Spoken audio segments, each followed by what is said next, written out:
Well, friends, it's a very pleasant occasion. Let me extend a very warm welcome to our friends from Auroville, with the Secretary, Mrs. Jayanti Ravi, who is a very seasoned administrator and an accomplished dancer, Bharatanatyam dancer, musician, singer. Singer also. Singer and a great connoisseur of Indian classical music. As I said, singer of course, and all forms of art. She has been propagating all over, and she has served in many places, and wherever she has gone, people remember her because of these qualities that she possesses. And otherwise, she is a master in physics. Nuclear physics. Nuclear physics. And when I say this, a nuclear physicist getting into administration and then becoming a accomplished singer and then a connoisseur of all forms of art is something to be really appreciated. And I am very pleased to know that Government of India has sent a right person to Auroville to head the organization as secretary. She is doing a wonderful job. She will do a wonderful job. She is doing a wonderful job. There is no doubt about it. And I would say without any reservation that Auroville Foundation is in a very right hand now, and we look forward to further augmenting our association and all the academic programs. Let me briefly tell you that when I joined, I had this in mind, and with that, certain Society for Sri Aurobindo Foundation came here.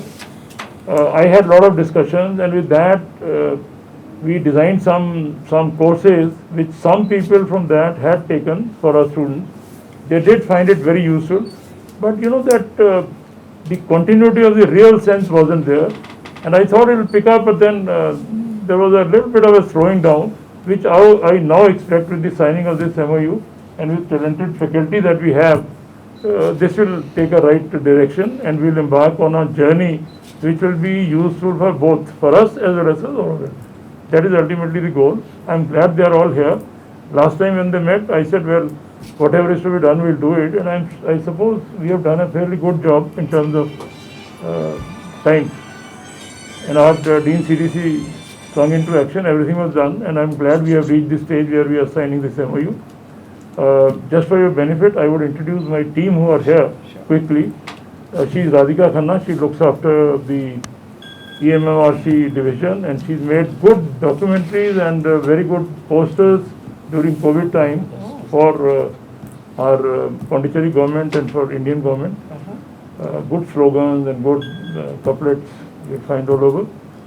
First of all, I want to convey my deep gratitude and thanks to Professor Gurmeet Singh. I had the privilege of meeting him when he had come to Auroville about, I think, 2 months ago or so, and I had the privilege of meeting him with his equally, very accomplished, competent wife, Madam Gurmeet Singh as well. And I think we had a lot of conversations that day about what all. So I was very impressed and very inspired by the fact that, the kind of dynamism, the kind of ideas. And later, I think about 1 month ago, we had come here, and I could see the commitment with which, there were lots of interviews, selection processes, and it's rare that you see the Vice Chancellor himself sitting in all the interviews and doing that kind of, committed work. So I think we're all very lucky that we have this. Today, I'm also very, very happy that this is, I think, in a big way, incidentally, all of us we are aware we've stepped not only into the new year this year, but it's also marking the beginning of the celebration of the 150th birth anniversary of Sri Aurobindo, who had a very special contribution not only to Pondicherry, India, but the entire world. And he was somebody who was born, of course, in West Bengal, but he studied in England, and then he worked in Gujarat, came to Pondicherry. So he's somebody who encompassed so many dimensions of his life. So in that spirit, Auroville was a township, as all of you know. The idea when it was founded that his philosophy and direct action, you see, what he propounded and what he practiced was that yoga is not something that you do inside a cave. He spoke about something called synthesis of spirit and matter. So in anything that you do, even if it is, making some beautiful cookies, to writing books, to teaching, to running a small garment unit to theatre, any work that you do it with that sense of heightened consciousness, awareness, so that there is excellence that automatically comes in it. So it's not something in any way which is divorced from normal living. It is about living, but living in a very heightened state of consciousness. And I think that is the spirit that we want to celebrate. And we are extremely happy that while in Auroville we have a fairly good number of educational institutions which cover right from the time a baby is, in fact, education. We are very proud of the fact that Mother gave a lot of emphasis. I'm going to talk a little bit about this, very dear to me, about the 100 billion neural networks. This is something that has come today in science, that form in the brain of a baby in the first 1,000 days of its conception, from the time the baby is conceived to the time the baby is about 2 years old. Those first 1,000 days, it's almost like the entire India, the population of India, that many neural networks get formed in the brain. And she was back then, she too was very cognizant, conscious of it, and therefore gave a lot of emphasis on education of all levels, but also immediately while the mother is still carrying the baby to the time the baby is 2 years. In fact, in 2006, there were 2 economists who got a Nobel Prize, and what they said that for every dollar spent, invested in this phase of the life, the return is nearly 48 times, $48, as against an exponentially negative decline. So if that same money is pumped into secondary education, tertiary education, quaternary education, the returns are much more diminished. So with that emphasis, the emphasis in education in Auroville was more on the initial kindergarten, schools, etc. However, up to, we have something called the last school, which is, and then there is also something called no school. So there are different schools, systems there. But somehow in Auroville till now, we have not had this formalized system of really getting some kind of an integration, synthesis into the university system. Now, a lot of our proponents also take pride in the fact that we don't believe in certification. But sometimes you realize that the validation of the fact that our education quality is good is also declared by the fact that they get admitted into some of the top universities of the world, which itself means that you need that certification to validate what you've done. So this is something that some of our colleagues here we've all been talking about. So I'm very happy that this possibility of opening up doors, of allowing anybody. You see, earlier we had this kind of shall I say, an untouchability in education, where the vocational stream was not given the pride of place. But some years back, when India also signed the Washington Accord and then the National Vocational Education Framework, it became possible that even a plumber can become a PhD by having these learning pathways. So I think taking that forward, this is, I think, a very, very important historic day where we are coming together to see how this BVoc, Bachelor of Vocation, this possibility is opening up for our students at the Auroville. We have our Institute of Technical Education at Auroville, and I also want to take this opportunity to introduce our team members. But before that, I also want to invite, I think under the dynamic leadership of Professor Gurmeet Singh and all of you, I was very impressed by the fact that EMRC here, because we had a very active involvement with the EMRC at Gujarat, which is where I originally, my cadre is from there, I belong there. And with all the various departments that we spoke about, the fact that you are into publishing, social work, as Dr. Saab just mentioned, computer science.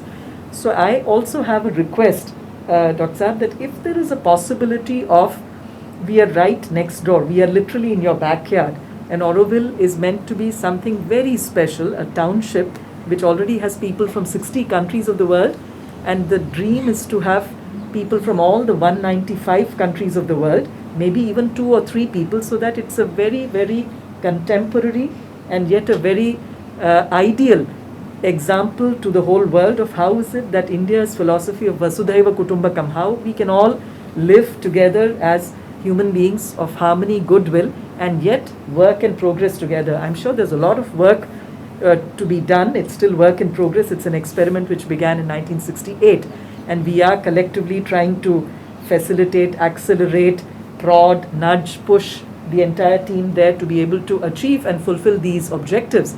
But in that spirit, I think these partnerships with you would be of immense value. And I must say that there is a steering committee now which is chaired by the Honorable Prime Minister himself. That's the importance he's giving for the 150th birth anniversary celebrations of Sri Aurobindo. In that context, a request which is a very spontaneous request from our side is that if some of the departments here can think of partnering with us to carry out certain studies. For example, there are villages in the bioregion who have contributed land, and we do not want to have an eyesore development where there is one area developed and the other area is left out. So if we look at how is it that this has impacted the people in the bioregion also, so the social work team, similarly within Auroville, what are the challenges to growth, what could be ways of taking it forward, because we've done some remarkably good work, whether it's the Matru Mandir, the green transformation of, which was basically rain-fed land, the kind of architectural wonders we've done. There are many things. There are enterprises. This was probably one of the first startup ecosystems anywhere in the world, because you see, even from 1968, if you had an idea, you could go and start. There was no forms to be filled, nothing. So I think we talk of startup today, but I think it probably started there way back with a lot of freedom. So in that context, it would be wonderful if we carry out a slew of studies, not just blue sky research and studies, but studies with a practical way ahead. What are the strengths, weaknesses? How can we take it forward? Because we want to make sure that this is a thriving, pulsating center of knowledge, lifelong learning, where we can really partner with people, not just in India, the bioregion, but across the world, and the best across the world. So we would love to invite all of you. And आज Professor Gurdeep Singh साहब यहाँ पर हैं, गुरदीप जी. So I also want to take this liberty of sharing a few lines of a Shabad, a Gurbani, which has always meant a lot to me. This is something that was composed. It's a part of the Guru Granth Sahib. Some may not know, the whole Guru Granth Sahib is based on classical ragas. There are 31 ragas which are specified, and whatever we sing, it is done in that particular rag in classical style. And many of us may also not know, Jaise Dr. Sahib, as he just mentioned, you see, the Guru Granth Sahib actually was something, far more than anything which was narrow and divisive. It actually brought the whole of India, the whole of world together, because it's got compositions from Ravidas, who was from today's Rajasthan, from Namdev, who's from Maharashtra, from Trilochan Shastri, Uttar Pradesh. It had, and then also from Baba Farid, who was actually a Sufi saint. So it cut across religions, geographies, and the so-called the Varnashrama Dharma. It had people from all different classifications of society back then. So to have that really, so there is one Shabad which I'm very fond of, and it's full of strength. So I thought, aapki ijazat ho to, I thought I'll just share the first two lines. It says, De Shiva Var Mohe Iha Shubh Karman Te Kabhu Na Daru. De Shiva, O Shiva, please give me this vow, a Vardhan, give me a Var Mohe, Ke Shubh Karman, whatever is good work, good as in something which is very good, auspicious good, Kabhu Na Daru, may I never run away from it. Na daru ariso jab jaye ladu, nischay kar apni jeet karu.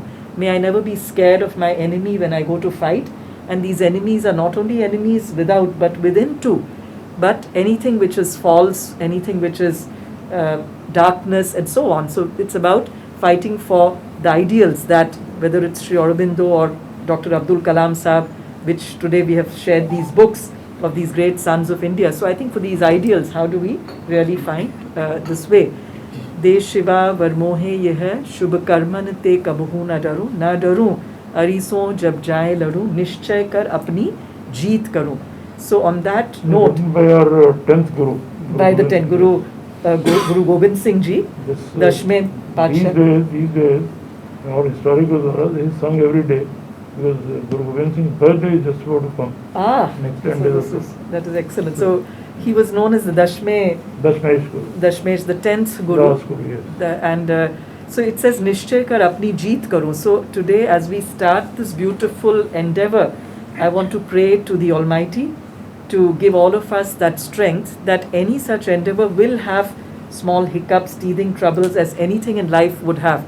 But let's all be totally resolved, committed to the fact that we have to make this happen, and let us resolve that something that has started today will be very, very successful and transform the lives of a lot of young people in this bioregion, and through them bring about a huge positive cascading effect across the country and the globe. So once again, want to thank you, Dr. Saab, and let me quickly introduce our team.